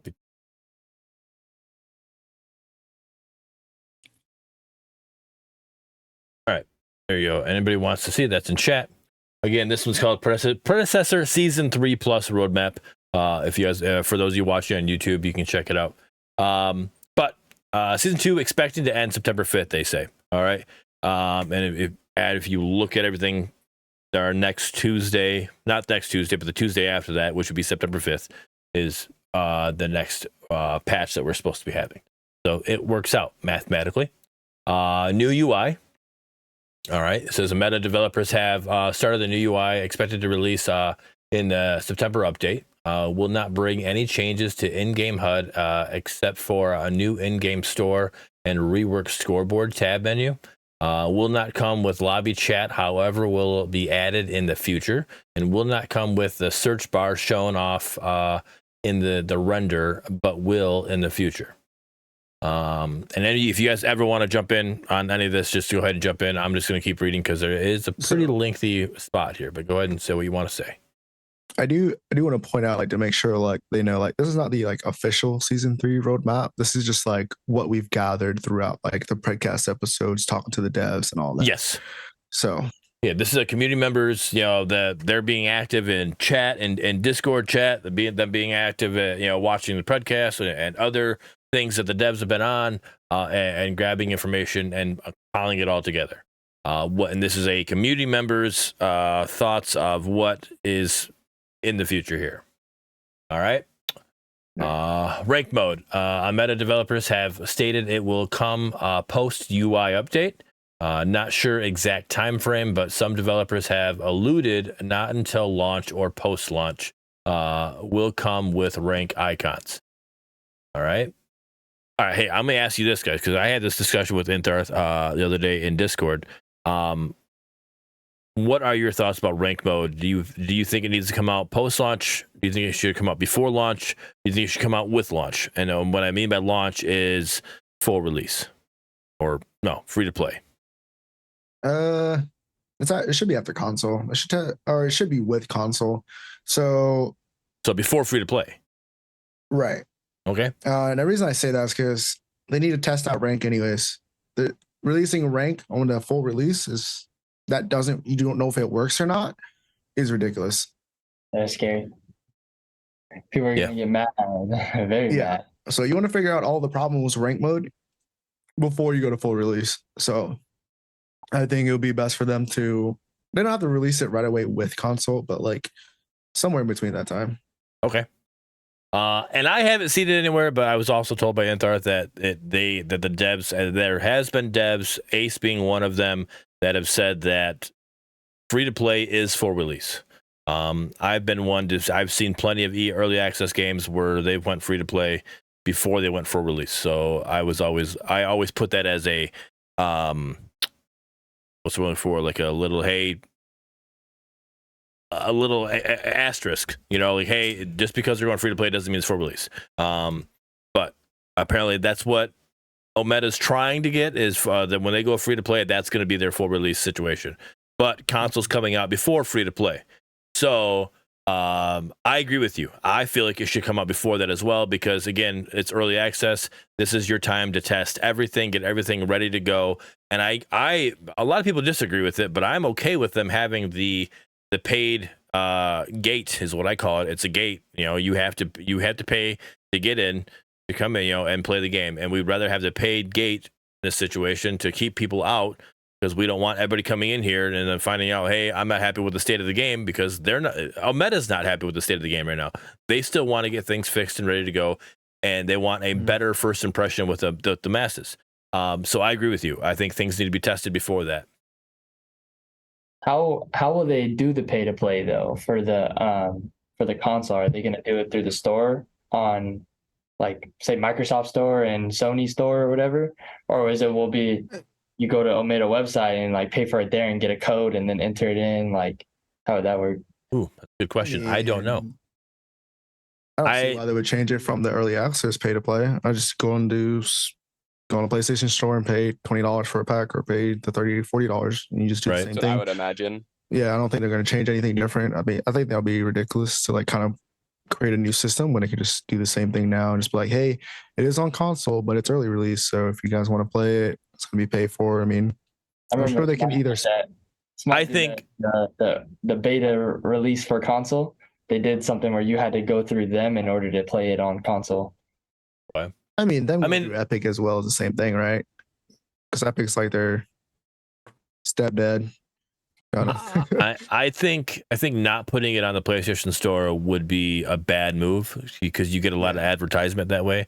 I mean, myself, that's how I found Paragon, was going through the going through the PlayStation Store, and I found a full free game. So I was like, oh, let me try it, and here I am. Caught me like that. The real question: are they going to do another half off sale for the first couple weeks on console, like they did when it came out in December? I think it'd be a good move. I think it'd be a great move. I think they'll do it like for the PC as well. I think they'll do it for PC as well. They just do a cross-wide like sale. I mean, I don't think it wouldn't hurt. I mean, I wouldn't be upset about it, even though. No. Actually, no. I paid the $20. I have a question too. For people that bought it on PC and they also want to play it on console, would they have to rebuy it? Yes. On console, or they would? So I imagine we don't know yet, because like they were looking towards getting at least the Epic accounts to be cross migration is what they're hoping for. But I don't know how you do that through Steam. So I think if you bought it on Steam, most likely not. But like if you have it on Epic Store, you should be able to log in on Epic on your console and be able to download the game. It should even, if that makes sense. Because if you have your Epic account, it's just, you already have the game on your Epic account. Yeah, that makes sense. But on Steam, you wouldn't, because there's no Steam console platform. Wasn't there a Steam console? for a little bit Was there? that like utterly failed. I don't know. I just know. Mm. I thought that was a thing for a little bit. I don't know. I don't play console, bro. Can't Seeker associate said with those RGSace said you will have to buy again, but it will be cross progression. Did you say that? You guys remember? Wait, I what? don't remember. Seeker said RGSace said you will have to buy again, but it will be cross progression. I do remember being cross progression. I do remember that being a thing, but I don't know about, because I think right now these are kind of, it's a gray area, like a murky area, because the fact that it's said to, like, eventually the whole thing is gonna be free to play, right? So if it's all gonna be free to play and it's gonna be cross progression, then like what, it's kind of like, I don't know, it's a really wishy thing. Why pay an extra $20? Yeah. Right, So when they eventually said you're he gonna get said it. that in the Reddit post and on Discord. So apparently you will have to pay for it again, and you will just have cross progression. So you buy the game again, but you can bring in your account, essentially. So you get all your skins. At least you get your skins. At least you get Right. your skins, right? Yeah. That's really where the $20 money to keep comes your from, yeah. skins. Because you already know you're gonna spend a bunch of money on skins. So you're like, oh I man. had yeah, I free my mean, skin. When each skin is $20, you're gonna end up paying a lot for skins. You're just buying a new skin anyway, so it's just what it is, Right. Right. Yeah. So yeah, it's like I said, it's a gray area. It's really murky with how you want to do that. I do know right now that if you wanted a Steam account, you would have to pay for that, right? Can't, and in that situation. So, but eventually, I think maybe during the early access version of console and PC, things would just stay the way they are. But until then, you're going to do. But when it goes full release or free to play, then everything cross progression works that way. And I don't know, it's a tough one. It's one of those that I guess we'll have to wait and see how that's going to work, or if there is any devs that can roger up and let us know so we can make that announcement. That'd be great. Or we know that we'll have RGSace coming on here soon after the season 3 starts. And we can talk to him then, and we'll get those questions there. That'd be a good question for Ace as well. So we'll keep working on that. I know a lot of these stuff are like stuff that like probably they got from like Predcast or something, but I kind of just want to throw you guys a question. Like, what is it that you guys really want to see from for season 3? Like, what's the main thing do you guys think that's like going to be the overall things that like really catches you back into the game? Because I know we're all probably like at the whim of like I'm kind of just playing casuals, right? Or like I'm kind of just running through the motions right now. I mean, even though like let's be honest, right? There's not a lot of stuff Play a in few the games game, and hop off kind of thing. right? Yeah. So there's not enough in the game to like really keep you there to grind. So like, what is it like for you guys that you guys are looking for to like get back your attention to like day one pred kind of vibes? 2 things, easy answers: hero mastery and player onboarding. Okay, player onboarding, and where I'm at right now, I was telling you guys before we started, like I'm playing with some people that like literally don't know how to play this game. Like there was a match that I played a couple days ago. I had a crunch jungle who literally just stayed in duo lane and farmed his red and went back to duo lane, farmed his red, went back to duo lane, farmed his red. That's all he did the whole game. Strong side, baby. Yeah. And I'm like, hey, you at the blue side. Right. It got to a point to where I was like, all right, I'm gonna start taking your blue just so I can hopefully get because I couldn't build up any other way. And it was a bad game. Like that's the people. If you get low enough on the MMR, you're gonna see people like this, and you need the onboarding. You need better onboarding than what they currently have, because people playing this game right now, it's rough. So hero mastery to give me something while I'm playing these games with people that don't know how to play, and I need something to grind for myself to at least make it more beneficial than just spending 30 minutes beating my head against the keyboard. And then hero onboarding. That's huge. Okay. So how would you like them to do the onboarding though? Because like there's also a thing of like forcing people to do onboarding, and then there's like no. So shout out to our boy Empty. Empty brought this up in our partner Discord, and he wants them to do. And congratulations to Empty becoming a partner as well. But Let's go, RG. right. Brought up you basically it's incentive. It's all it's incentive based. You know, you complete the laning tutorial to learn how to do laning. You complete the jungle tutorial to learn what goes on in the jungle. You complete the objective tutorial. You know, as you complete these tutorials, you get things, whether that be platinum, right? And by the time you finish X amount of tutorials, you'll now have enough to get a. Here you go. Here's 2,000 platinum. You get a skin of your choice, whatever. You know, stuff like that. Like that would incentive based. It makes you want to do them. And even if you've already you've been playing this game since early access, jump in and do the tutorials, get the free 2,000 platinum or whatever, and then you got a skin coming out as well. Right. You know, that's the way to do it. Now he broke it down even further, so obviously the devs have that information. I don't need to break it down right here, but that's what I would make an incentive. Okay. What do you got, Hyperturf? I 1000% agree with Wolverine, but I think also like this might be a stretch, but I feel like adding like maybe 2 or 3 characters at once instead of just one by one. Like, Ooh. it would be hard, but like I feel like it would really like get more people on the game because now people aren't just dodging matches because they didn't get Zarus. You can't do that though, because you're then going to get the people. I get what you're saying, and it right now it's that flash in the pan. It would be spicy, right? It'd be great. That's awesome. Yeah. But then now let's think about it. When all of the predecessor Paragon heroes are all in the game, and now we got to do all original heroes. You're either going to do one of two things. You're either going to like take forever for the next hero release because you now have to build up 3 brand new heroes, and you gotta balance them out, and you gotta make sure their abilities are smooth and all that stuff, and they feel great in the game, and all that stuff. And now the community has to wait for all 3 of those to be finally done for them to put 3 heroes in the game, or you're going to rush that, and then now you have you have the Paragon again, you have the #3 every 3 weeks, and you got a rushed hero that is just broken and animations don't work and a bunch of stuff goes wrong. It just won't work that way. Them keeping it 1 hero every month is probably the best bet they can do, because it doesn't set you up thinking, hey, this is what we're expecting a hero or 3 heroes every however long you make that. You're gonna get your expectations, because they're gonna be able to do it quickly, right? The Paragon heroes, they're already done, maybe. I don't know. I don't know that. I'm just speculating that right now. Let's say they're already done, and you bring them out real quick. Here you go. Here's 3 of them. Well, now they're going to expect that after those are done. Like the community's like, all right, hey, we had it last time we got a hero was last month. We're gonna get 3 more next month.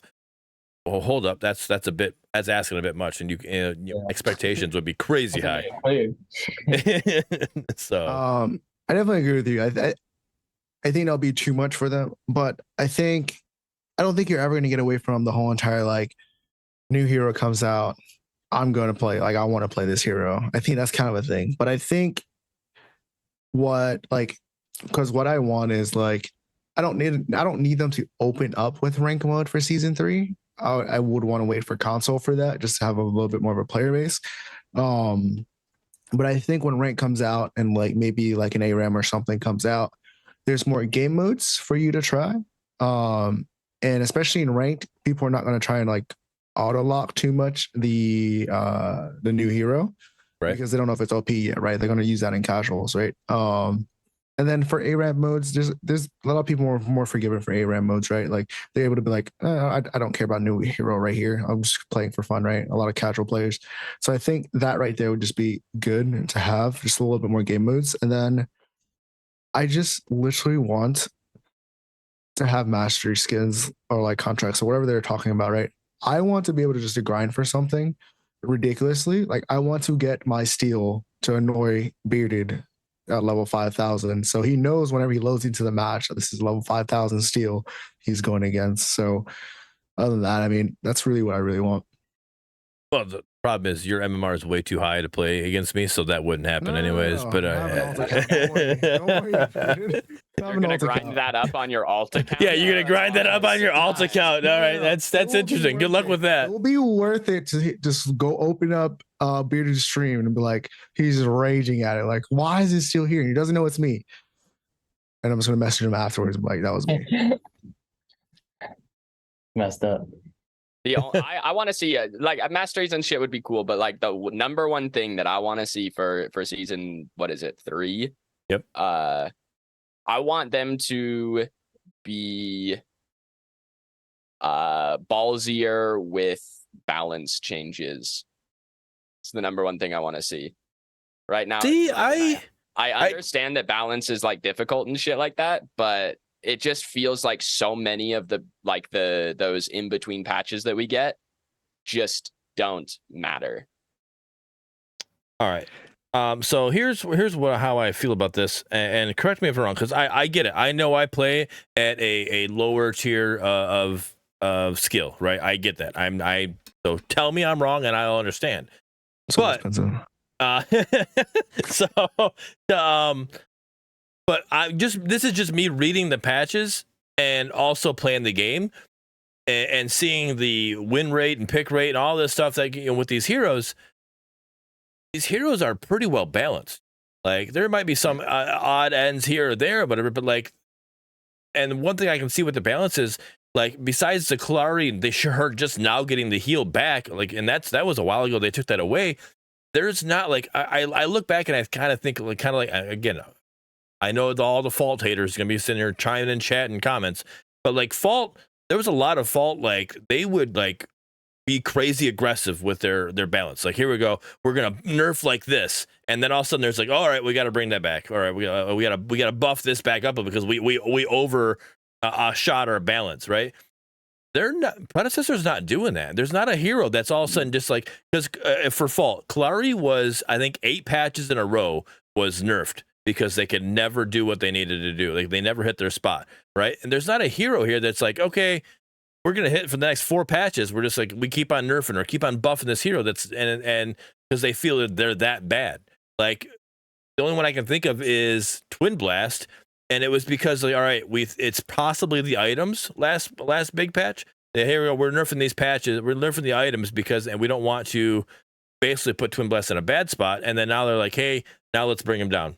So I guess maybe again because he is one-shotting people, that another nerf's going to happen with Twin Blast. So he might be the only option, the exception to the rule in this situation. But I feel like they've done a pretty good job with their balancing because you're not seeing a lot of either rework or a lot of consistent buffing or nerfing of one hero. I don't think their balancing is bad at all. From a MOBA perspective, the fact that we don't have a stagnant meta of this person is the best in this lane at all times. And I feel like if people aren't always picking the same characters, that means you're chilling, right? Like you're doing a good job. I don't know if you guys seen anything different. Just wait for pick rates in PCC. PCC is a whole entire different ball game because they're not going to balance just for. Yeah, you can't balance for the top 1%. They can't balance for that. So I know they're going to be balancing for their majority of their balance are going to be for the casual player base.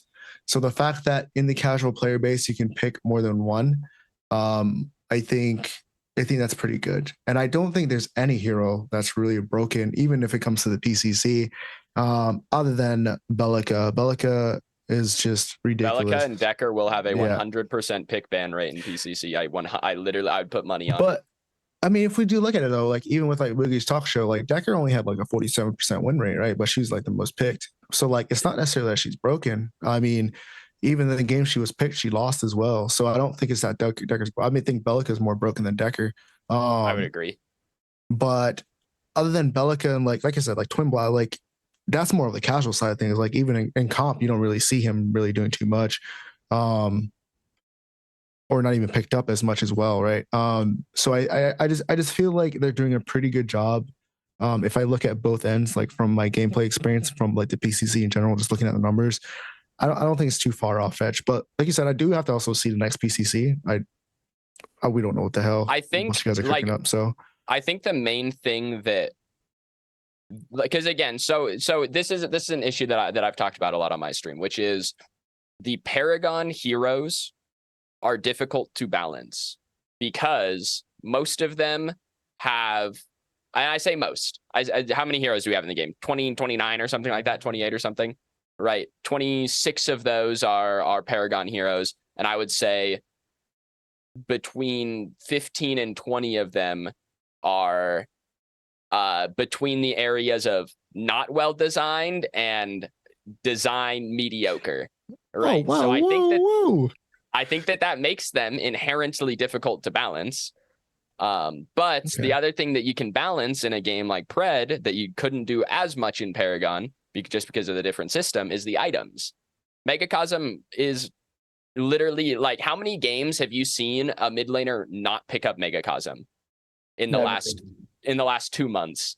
Never. And yet the item hasn't been touched. The item has not been touched in 3.5 months, right? Like, it's just like, it's stuff like that. Things like crit, right? Haven't touched it since the carry patch. Almost none. Viper is the only carry item that's been touched like meaningfully since the carry patch, you know? And it's just like some of these items are just running rampant. Like the TB build, they won't nerf Infernum, they won't nerf Mindrazor, you know, like that kind of stuff. I just wish they would be a little more willing to like make some nerfs that matter. There was one item nerf in this patch, and it was Rogue Crest base, got -2 physical penetration, which like maybe matters, but it doesn't even matter to jungler. It only matters to laners who are using it. So my opinion on that is it that the fact that they're scared to nerf items, or is it that they're cooking something up in the kitchen and they're trying to do an item rework coming later on in season 3? So like that brings me to like, yes, I do understand what you're saying. There's a lot of items they definitely should have been touching by now because Megacosm is still broken as hell. So like they take Nightfall and Deathstalker and Dread and rework all of those, but they haven't touched any of the problematic carry items that have 80% pickup rates, right? Demolisher gets to stay in the game as is, but they get to nerf Dread because Dread was too good. Dread was too good. Let's agreed. Demolisher is too good is my point. But I think pre-nerf Dread and Demolisher were on a pretty even level, and Demolisher doesn't get nerfed, but Dread gets reworked into the ground. So one for right now, we're not even talking about like the Bonesaw Sky Splitter combo with Basilisk. But there are items in the game and there's combos with these items that are broken. And I feel like we can't necessarily be like, oh, why haven't you nerfed all these or like fixed all these? Because the same thing like heroes, right? They need more data on it. I mean, I understand they haven't nerfed like some items in a while, but I feel like they're like, hey, we understand this is like at a bad place, but looking from the numbers that they have, it might not even be looking bad, right? Like this item doesn't have the high win percentage as much as this other item. An item right? like Megacosm can never have more or less than a 50% win rate because it is picked up in 100% of games. Exactly. So that doesn't mean it's balanced. That means it's broken. An item that's picked up 100% of the time is too good. Okay. Is it too good, or people just understand that they need to build this item and it's a core item for most mages? Maybe they need more items in the game to Agreed. I think right? that would help. I do think that would help. That was going to be my point, because I think items into the game to actually balance out these other items. So therefore, just completely nerfing Megacosm just because everybody's picking it up doesn't necessarily mean it's broken. If everybody's picking it up, yes, it's 50-50, but they don't have enough data to be like, yep, we should nerf that item. If everybody's picking it up, then it's like an even playing field. Right? Yep. Like if you have Megacosm, I have Megacosm. We're all playing in the rain. If I have an item that makes me execute at 100% HP and you have an item that makes you execute at 100% HP, it's not balanced. It's whoever shoots first. But it's fair, correct? It's not balanced. But is it fair? Marginally. What if you're playing Murdoch? It's not fair anymore. What if you're playing a character with a lock on? It's not fair anymore.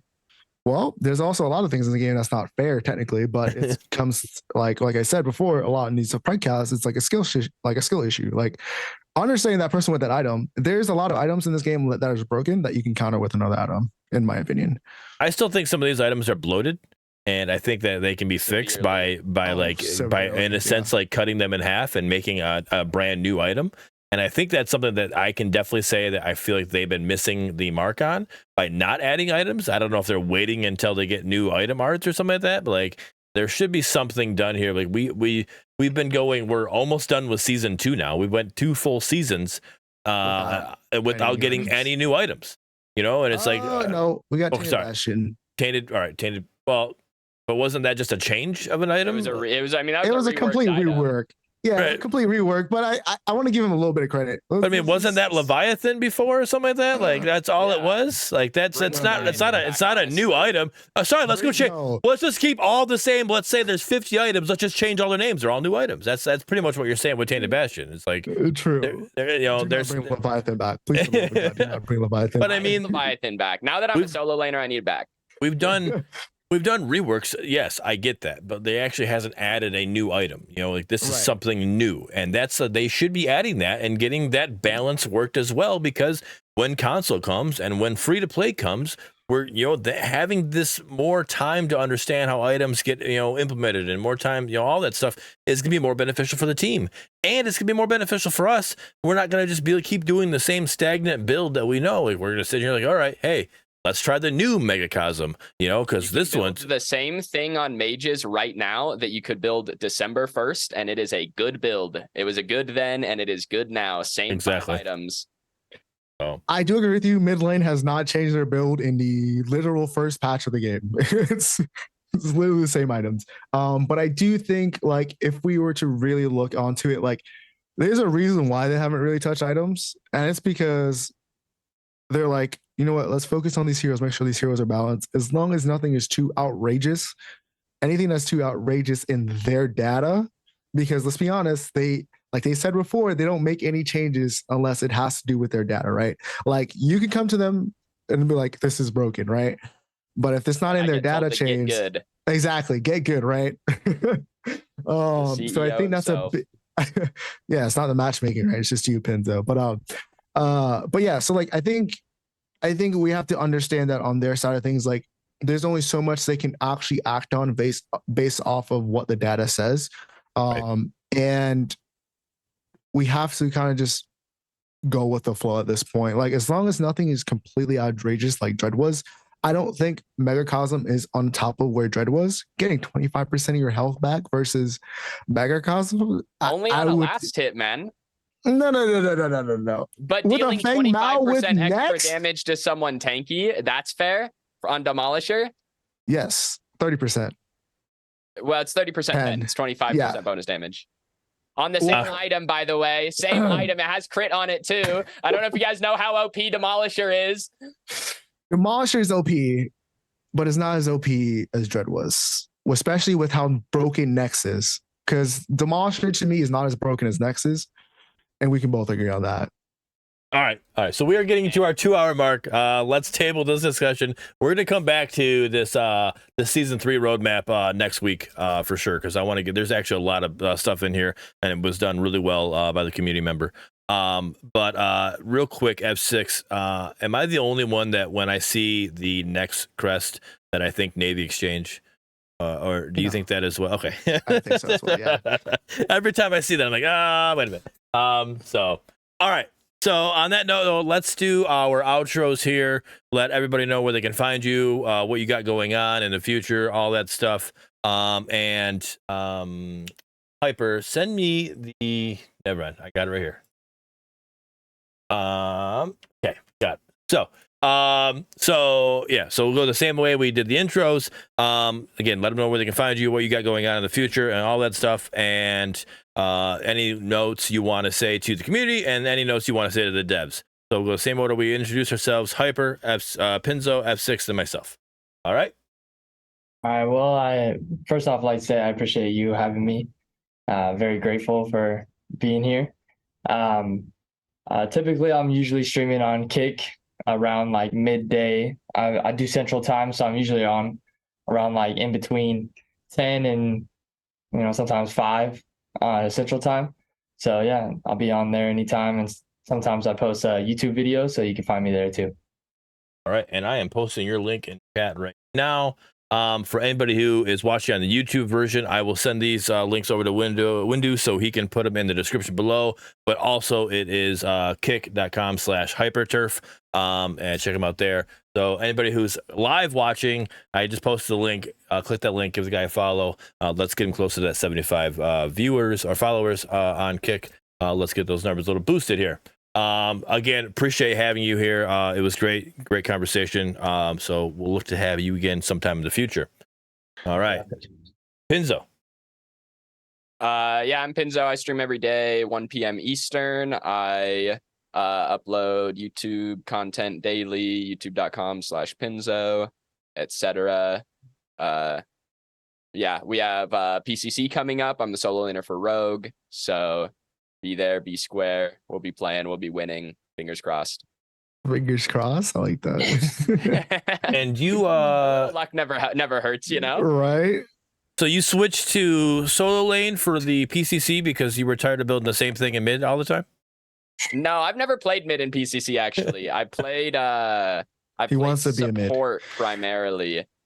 I played Yeah, jungle he took his for deck like around 2 the solo. weeks and then I switched to support and now they make me play off lane because I'm bad and they're like hey go not affect the game on your own, man. Go somewhere else. And I'm like, okay, I guess. Dang. Soul Reaper says take the glasses off, Pinzo. Those aren't Yeah, glasses, Soul Reaper. take Those are contacts. So Reaper, take your DMs off. Oh, jeez. I want to be in his DMs though. All right. Efsixx. What's up, guys? My name's Efsixx. I stream over on Twitch and Kick, upload YouTube videos. I try to as much as I can. So if you guys are over there,